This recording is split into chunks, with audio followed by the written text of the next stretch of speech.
तर लवकरच गणपती बाप्पाचे आगमन होईल, मग त्यांच्या स्वागताची जय्यत अशी तयारी सुद्धा झालीच पाहिजे ना। तर मग चला आज आपण जरा सुद्धा मैदा वापरता मस्त असा खुसखुशीत 15 ते 20 दिवस टिकणारा पदार्थ करतोय। भरपूर साऱ्या टिप्स इथं तुम्हाला सांगितल्या, त्यामुळे पदार्थ चुकण्याचं काहीच कारण नाहीये। पहिल्यांदा जरी करत असाल तरी परफेक्टच होणार। तर मग चला जास्त वेळ न वाया घालविता लगेच आपण आजच्या रेसिपीला सुरुवात करूया। तर सगळ्यात आधी एका भांड्यात 1.5 वाटी गव्हाचं पीठ घेतलं, तर हे पीठ मी चाळून घेतलं होतं। वाटीमध्ये भरताना हलक्या हाताने दाबून भरून घेतलं होतं। आता ह्यामध्ये मस्त असा खुसखुशीतपणा येण्यासाठी पाव वाटी बारीक रवा घातला। बारीकच रवा घ्यायचा, जाड रवा अजिबात वापरायचा नाही। चिमूटभर अगदी थोडंसं मीठ घातलं। त्याचबरोबर मस्त असा पदार्थ खुसखुशीत तयार होण्यासाठी तुपाचं मोहन योग्य असणं गरजेचं आहे। जर का मोहन जास्त झालं तर पदार्थ आपला तेलकट होऊ शकतो आणि कमी झाला तर खुसखुशीतपणा कमी होतो। तर इथं पाहू शकताय पोहे खाण्याच्या चमच्याने बरोबर 1 चमचा तूप इथं मी घेतलं।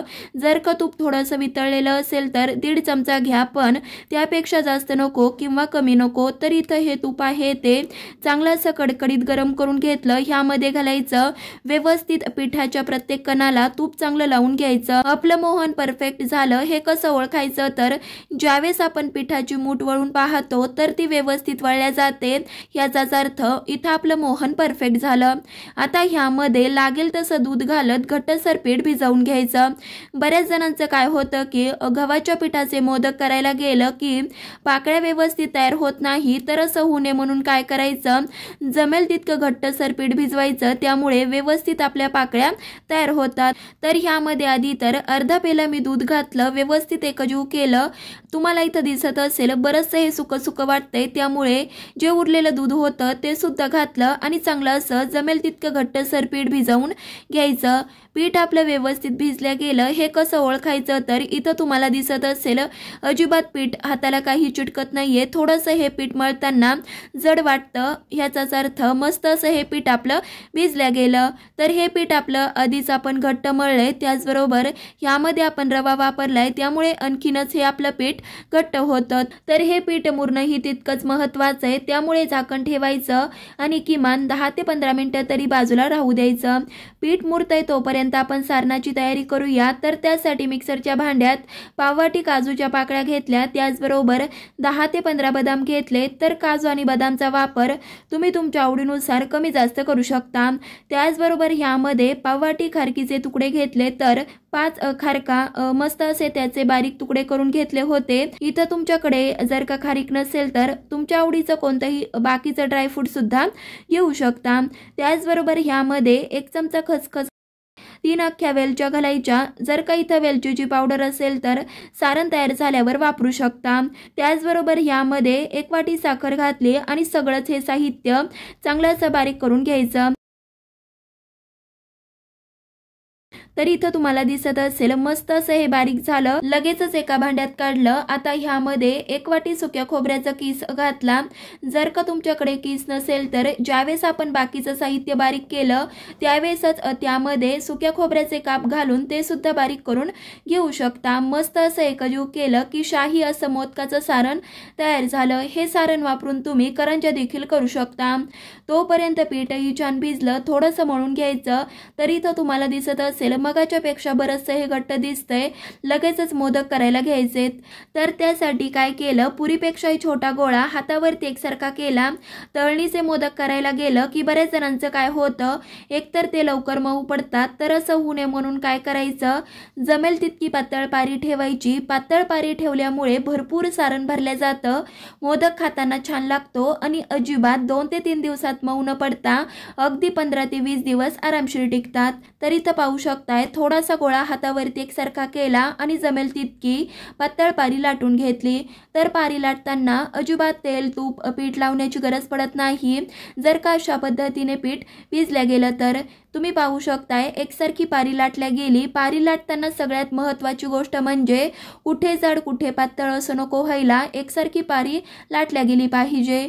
लगेच यामध्ये आपल्याला सारण भरायचंय, तर भरपूर सारण भरायचं, त्यामुळे एकतर काय होतं खाताना मोदक छान लागतो। तर साधारणतः एक मोठा चमचा सारण भरून घेतलं। अशा पद्धतीने पाकळ्या तयार करून घ्यायच्या। पाकळ्या तयार करताना सगळ्यात महत्त्वाची गोष्ट म्हणजे जवळ पाकळ्या तयार करायच्या, म्हणजे काय होतं मस्त कळीदार मोदक आपला तयार होतो। तर साधारणतः ह्या मोदकाला 11 पाकळ्या तयार झाल्या होत्या। आता ह्या पाकळ्या आहेत त्या सगळ्या जवळ आणायच्या आणि छान असा अलगद हाताने मोदक बंद करून घ्यायचा। मोदक बंद करणं ही तितकंच महत्त्वाचं आहे। जर का मोदक व्यवस्थित बंद झाला नाही तर ज्यावेळेस आपण हा मोदक तळायला घेतो त्यावेळेस मोदकामधलं सारण बाहेर येतं आणि तेल आपलं खराब होतं। तर इथं पाहू शकताय मस्त असा सुबक कळीदार हा मोदक दिसतोय। आता जरी ह्या मोदकाला कळ्या थोड्याशा कमी दिसत असल्या तरी ज्यावेळेस आपण हा मोदक तळतो त्यावेळेस कळ्या खूप छान अशा उमटून दिसतात।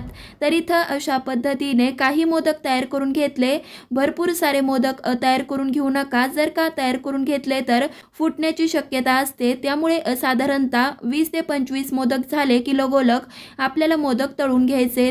तर इथं पाहू शकताय 21 मोदक मी तयार करून घेतले। किती सुंदर दिसतायत ना। लगेच आता हे मोदक कसे तळायचे ते पाहूया। तर मोदक तळताना सगळ्यात महत्त्वाची गोष्ट म्हणजे तेल खूप गरम नसावं। जर का तेल खूप गरम असेल तर एकतर काय होतं मोदक टाकल्या पटकन लाल होतात, आतून कच्चे राहतात आणि पटकनही मऊ पडतात। तर इथं पाहू शकताय ज्यावेळेस आपण पिठाचा गोळा टाकला तर तो बुडबुडे येऊन पटकन न वर येता तो तसाच राहिला, ह्याचाच अर्थ व्यवस्थित आपलं हे तेल गरम झालं। आता ह्यामध्ये एक एक करून जेवढे कढईमध्ये बसतील तेवढे मोदक सोडायचे आणि एक साधारणतः 2 ते 3 मिनिटं अजिबात चमचा किंवा झाऱ्यानं लावता असेच आपल्याला तळून घ्यायचे। तर चला 2 ते 3 मिनिटं थोडेसे हे तळल्यासारखे दिसतायत।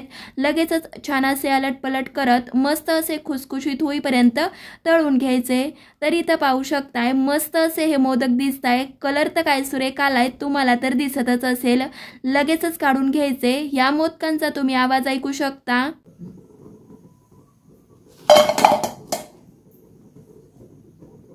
तर मग झाले आहेत ना एकदम खुसखुशीत, अजिबात मैदा न वापरता। भरपूर साऱ्या टिप्स इथं तुम्हाला सांगितल्या आहेत, त्यामुळे पहिल्यांदा जरी तुम्ही हे मोदक करायला घेत असलात तरी परफेक्टच होणार, कारण मस्त अशा टिप्स तुम्हाला इथं सांगितल्या आहेत। त्यामुळे पदार्थ चुकण्याचं काहीच कारण नाहीये आणि येणाऱ्या गणपतींसाठी हे मोदक आधीच करून ठेवा, म्हणजे कसं एक काम तरी होऊन जातं।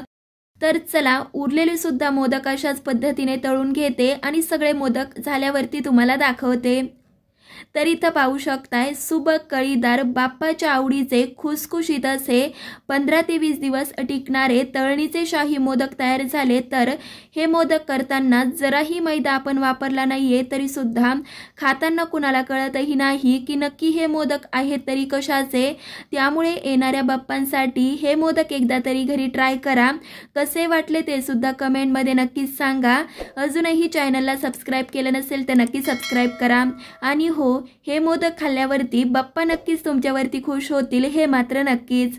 तर मग चला पुन्हा भेटूयात अशाच एका नवीन साध्या सोप्या पारंपरिक रेसिपी बरोबर। तोपर्यंत धन्यवाद।